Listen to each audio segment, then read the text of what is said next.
सच्ची कहानी है जो मैं इस कहानी को अपने भजन के माध्यम से आपको सुना रही हूँ। एक खान साहब थे, वो एक पनवाड़ी की दुकान में रोज पान खाने जाया करते थे।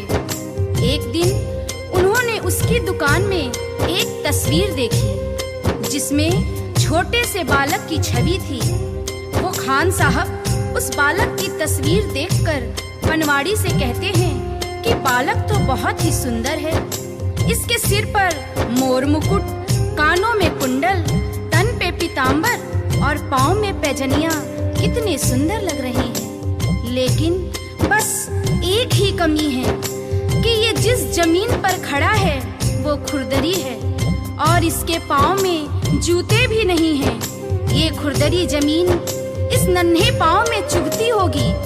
ये बात सुनकर पनवाड़ी ने उससे कह दिया कि तो तुम ही ले आओ इसके जूते और उसे पहना दो। बात खान साहब को लग गई। दूसरे दिन ही वो उस बालक के नन्हे पाँव के लिए जूते बनवाकर पनवाड़ी के दुकान पर पहुंच गया और पनवाड़ी से कहा कि देखो, मैं इस बालक के लिए जूते ले आया हूँ, उसे बुला लो, मैं उसे पहना दूंगा। पनवाड़ी ने कहा, अरे ये बालक तो यहाँ नहीं रहता है, ये तो वृंदावन में रहता है। वृंदावन में? खान साहब कहते हैं, वृंदावन में? वो कहता है, हाँ ये तो वृंदावन में रहते हैं। तो खान साहब कहते हैं, चलो वृंदावन में ही पहना देंगे, लेकिन जरा उसका नाम और पता तो बता दो। तो पनवाड़ी कहता है कि खान साहब, वृंदावन में जाकर किसी से भी पूछ लेना कि श्याम कहाँ रहता है, तो सभी बता देंगे।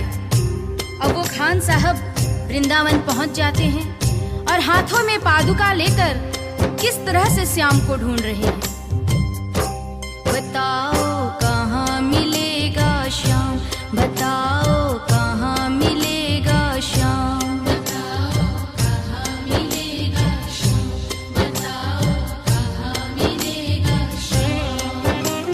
चरण पादुका लेकर सबसे, चरण पादुका लेकर सबसे पूछ रहे रस खान, बताओ कहाँ मिलेगा श्याम, बताओ कहाँ मिलेगा श्याम। वृंदावन में चूंकि श्याम के नाम से उस बालक को कोई जानता नहीं था और वो कई दिनों से उसे ढूंढते ढूंढते परेशान हो गए। आखिर एक सज्जन व्यक्ति जो उनको कई दिनों से देख रहा था और अपने पास बुलाकर पूछता है कि अरे भाई, तुम किस श्याम को ढूंढ रहे हो? उसका हुलिया मुझे भी तो बताओ ताकि मैं तुम्हारी कुछ मदद कर सकूं। तो खान साहब श्याम के रूप का वर्णन करते हैं, सुनिएगा।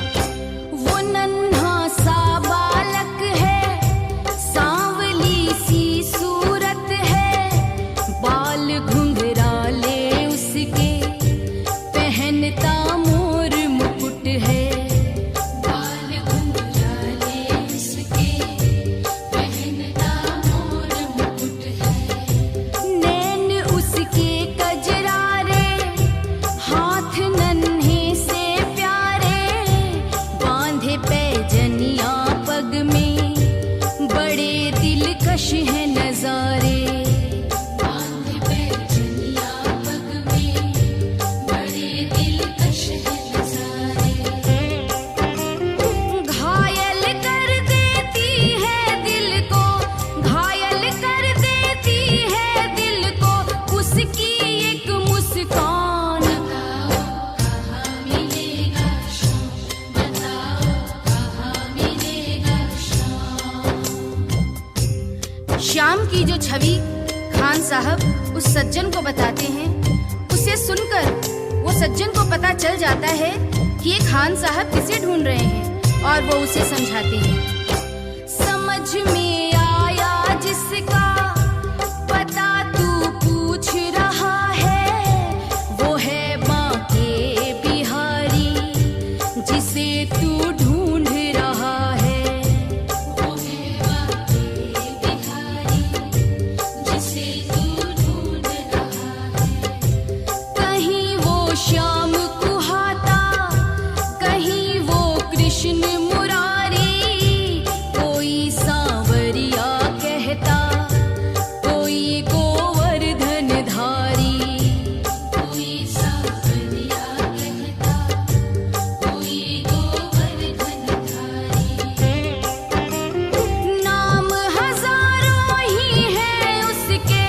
नाम हजारों ही है उसके, कई है जग में धाम। बताओ कहाँ मिलेगा श्याम, बताओ कहाँ मिलेगा श्याम।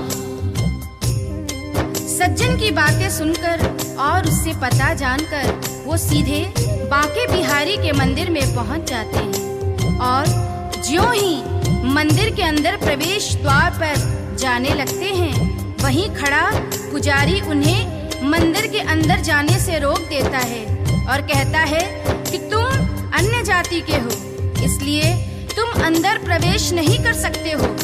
तो खान साहब उस पुजारी से बहुत मिन्नतें करते हैं, लेकिन वह पुजारी उस खान साहब को आज्ञा नहीं देते हैं और खान साहब को मजबूरीवश क्या करना पड़ता है, सुनिएगा। मुझे ना रोको भाई, मेरी समझो मजबूरी, शाम से मिलने दे दो, बड़ा है काम जरूरी। शाम से मिलने दे दो, बड़ा है काम जरूरी।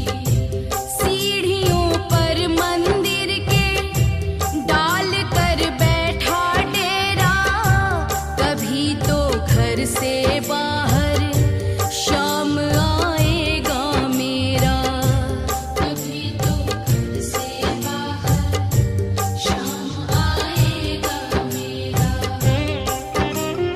इंतजार करते करते ही, इंतजार करते करते ही सुबह से हो गई शाम। बताओ कहाँ मिलेगा श्याम, बताओ कहाँ मिलेगा श्याम।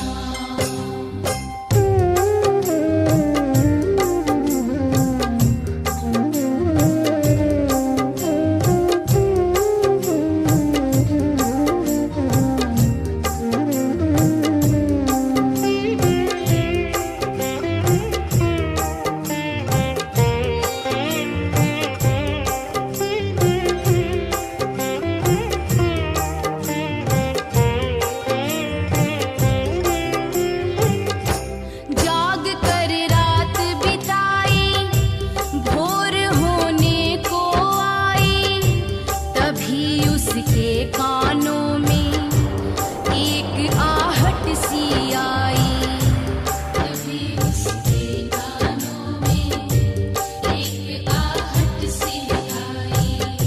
वो आगे पीछे देखे, वो देखे दाएं बाएं, वो चारों ओर ही देखे, नजर ना कोई आए। वो चारों ओर ही देखे, नजर ना कोई आए।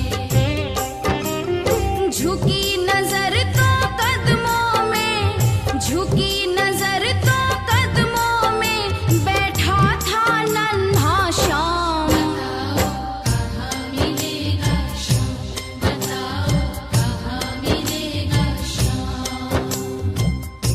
चूंकि भक्तों के लिए यहाँ महत्वपूर्ण संदेश है, इंसान जब तक अपने मद में खोया रहता है, जब तक इधर उधर देखता रहता है, भगवान उसे नजर नहीं आते हैं। जब तक उसका शीश नहीं झुकता है, उस पर भगवान की कृपा नहीं होती है। यहाँ पर जैसे ही खान साहब शीश झुकाकर नीचे की ओर देखते हैं, तो वह बालक नजर आ जाता है और खान साहब खुशी से फूले नहीं समाते हैं और कैसे उस बालक पर अपना प्रेम लुटाते हैं।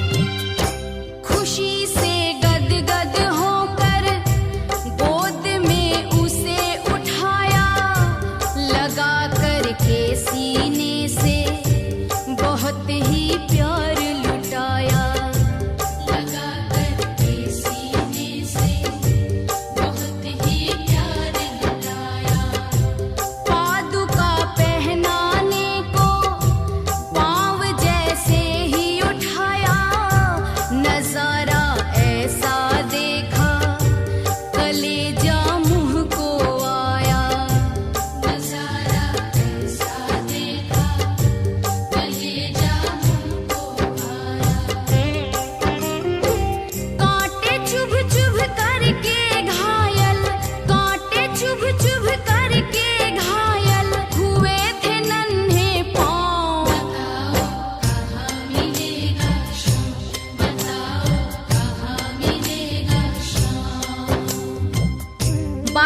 नन्हे नन्हे पांव कांटे चुभ चुभ कर छलनी हो जाते हैं, जिसे देखकर खान साहब का हृदय रोने लगता है और उनके आंखों में आंसू आ जाते हैं। वो सोचते हैं कि तस्वीर देखकर मुझे जिस बात का डर था वही हो गया है।